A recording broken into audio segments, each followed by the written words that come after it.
નમસ્કાર, આપ જોઈ રહ્યા છો સ્પાર્ક ટુડે ન્યૂઝ વડોદરામાં ગાયત્રી પરિવાર દ્વારા યુવા દંપતી શિબિરનું શાનદાર આયોજન કરવામાં આવ્યું. અખિલ વિશ્વ ગાયત્રી પરિવાર અંતર્ગત કાર્યરત વરેણ્યમ યુથ ગ્રુપ દ્વારા વડોદરા ખાતે યુવા જાગરણ યુવા દંપતી શિબિરનું ભવ્ય આયોજન કરવામાં આવ્યું હતું.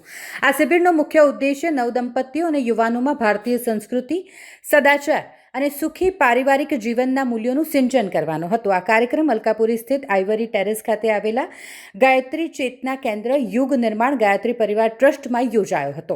શિબિરમાં મોટી સંખ્યામાં યુવા દંપતીઓએ ઉત્સાહભેર ભાગ લીધો હતો. આ પ્રસંગે ગાયત્રી પરિવારના અનુભવી વક્તાઓ દ્વારા દંપતીઓને સુખી અને આધ્યાત્મિક જીવન જીવવાની શ્રેષ્ઠ પ્રેરણા પૂરી પાડી હતી.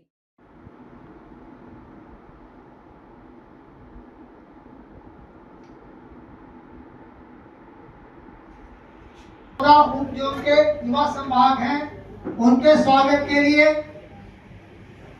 आदरणीय जिगर भाई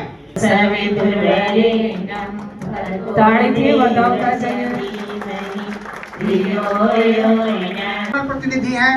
मैं आदरणीय मानुष भाई पुरोहित जो कि वरेण्यम ग्रुप के हैं, उनको आमंत्रित करता हूं, उनका स्वागत करें.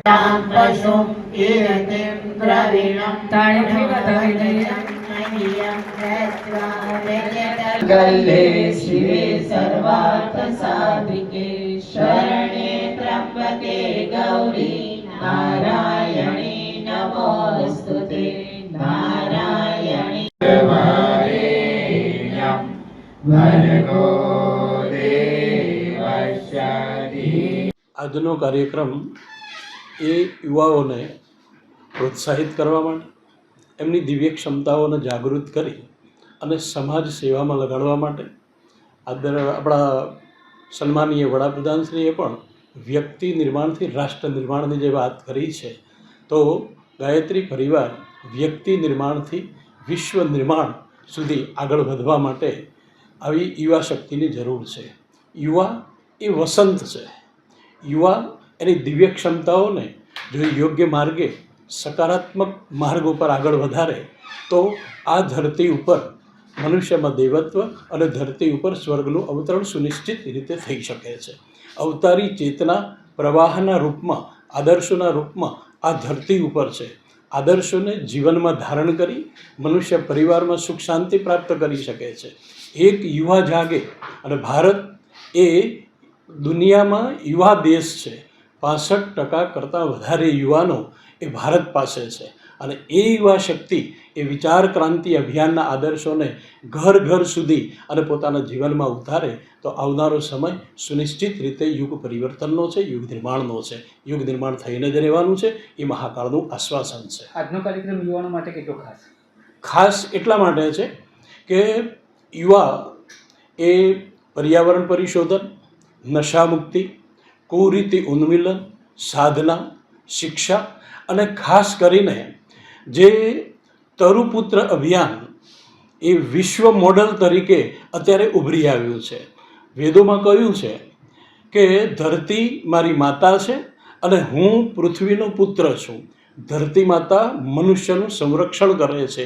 એ જ રીતે આપણે પણ ધરતીના રક્ષણ કરવા માટે, એનું પોષણ કરવા માટે આપણે તત્પર રહેવા માટે તરુપુત્ર અભિયાન એ શાંતિકુંજ હરિદ્વાર જે સિદ્ધપીઠ છે એણે આ એક મોડલ અપનાવેલું છે.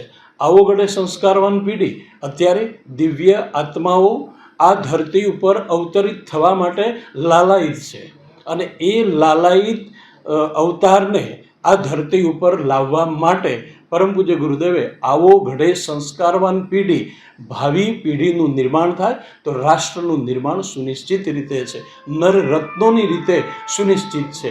એ માટે આ ખાસ પ્રોગ્રામ યુવક યુવતીઓ યુવા દંપતી તરીકે એમને આ પ્રોગ્રામ રાખવામાં આવે છે. આજના યુવા પેઢીને શું સંદેશ આપવાનો છે?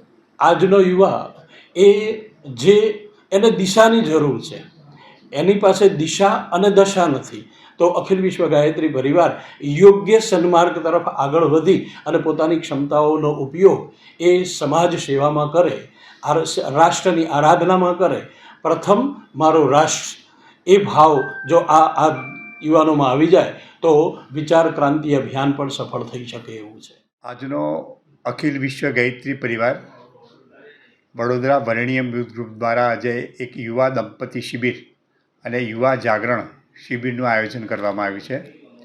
લગભગ 150થી વધારે દંપતી છે, એટલે 300 એ થયા, અને બીજા 71 યુવાનો છે, એકલા યુવા અને યુવતી, એટલે લગભગ 370થી વધારે અહીંયા યુવા ભાઈઓ બહેનો પધાર્યા છે.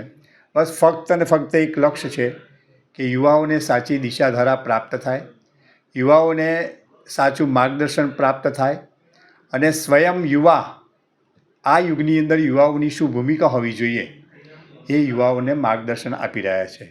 અખિલ વિશ્વ ગાયત્રી પરિવારના અમારા આદર્શ યુવાઓના આદરણીય ચિન્મય ભૈયા દ્વારા વધારેમાં વધારે યુવા શક્તિને લોકમંગલ અને લોક કલ્યાણના કાર્યની અંદર જોડવા માટેનું એક અભિયાન ચલાવી રહ્યા છે. એ ભાવ સાથે એ લક્ષ્યને લઈને આજે વડોદરા શહેરના યુવાઓને એક સાચી દિશાધારા પ્રાપ્ત થાય, જે આજે પાશ્ચાત્ય સંસ્કૃતિનું આંધળું અનુકરણ કરી અને આપણી ભારતીય સંસ્કૃતિને ભૂલી રહ્યા છે. ભારતીય સંસ્કૃતિ શું છે અને આપણે ભારતીય છીએ, અને ભારતીય સંસ્કૃતિ આપણે સ્વયં એને ધારણ કરવી પડે એનું શું મહત્ત્વ છે એ યુવાઓને સમજાવવામાં આવ્યું છે. યુવાઓને અંદર એક વિશેષ ઉર્જા શક્તિ એઓની અંદર સ્થાપિત થાય એટલે ગાયત્રી મહામંત્રની મહત્તા એમને સમજાવવામાં આવી છે. તો આજનો આ અવસર એમાં પણ સાથે સાથે યુવા દંપતી શિબિર છે. તેઓનું દાંપત્ય જીવન ખૂબ સુખી, સંપન્ન અને સમૃદ્ધ બને, અને એ દંપતી સાચી દિશાધારામાં પોતાનું જીવન જીવે એ ભાવ સાથે એનું માર્ગદર્શન પણ વિશેષ રૂપથી અહીંયા આપવામાં આવી રહ્યું છે. તો બસ ફક્ત અને ફક્ત એક જ લક્ષ્ય છે કે યુવાઓને સાચી દિશાધારા પ્રાપ્ત થાય, તેમની જે શક્તિ છે, ઉર્જા છે, એ સૃજનના કાર્યની અંદર, નવા યુગના નિર્માણની અંદર નિયોજિત કરે એ વાત યુવાઓને સમજાવવામાં આવી છે. આજે એવો મંગલ દિવસ કારગિલ વિજય દિવસ છે. શહીદોને ભાવપૂર્વક, શ્રદ્ધાપૂર્વક શ્રદ્ધાંજલિ અર્પણ કરવા અમે સાથે મળીને કરી રહ્યા છીએ, અને એ જ હોશ અને જોશ અમારા યુવાઓની અંદર પણ આવે, આપણા સૈનિકોની જેમ, એ ભાવ અહીંયા દર્શિત કરવામાં આવ્યો છે. એ ભાવ સાથે આજે આ સુંદર શિબિરનું આયોજન કરવામાં આવ્યું છે. કોણ ઉપસ્થિત રહ્યું છે? અહીંયા આ આયોજનની અંદર વિશેષ માર્ગદર્શન અમારા ગુજરાત જોનલના પ્રતિનિધિ આદરણીય શ્રી હિરેનભાઈ રાવલ, આદરણીય રમેશભાઈ જોશી, અને અમારા વડોદરા શહેરના એક યુવાઓના સ્તંભ સમાન આદરણીય ડૉક્ટર નીરજભાઈ શાહ, સાથે સાથે કર્નલ સાહેબ, ફલ્લીકર સાહેબ પણ અહીંયા પધાર્યા છે, અને યુવાઓને સુંદર રીતે, સરસ રીતે માર્ગદર્શન આપી, અને પ્રજ્ઞાપુત્રી આદરણીય મીનાક્ષીબેન દ્વારા પણ યુવાઓની અંદર વિશેષ શક્તિ, ઉર્જાનો સંચાર થાય એ ભાવ સાથે સાધના શું છે અને સાધના સ્વયંની કરવી જોઈએ એ વાત સમજાવવામાં આવી છે. ધાર્મિક કાર્યક્રમમાં યુવાનોનો ઉત્સાહ કેવો હતો?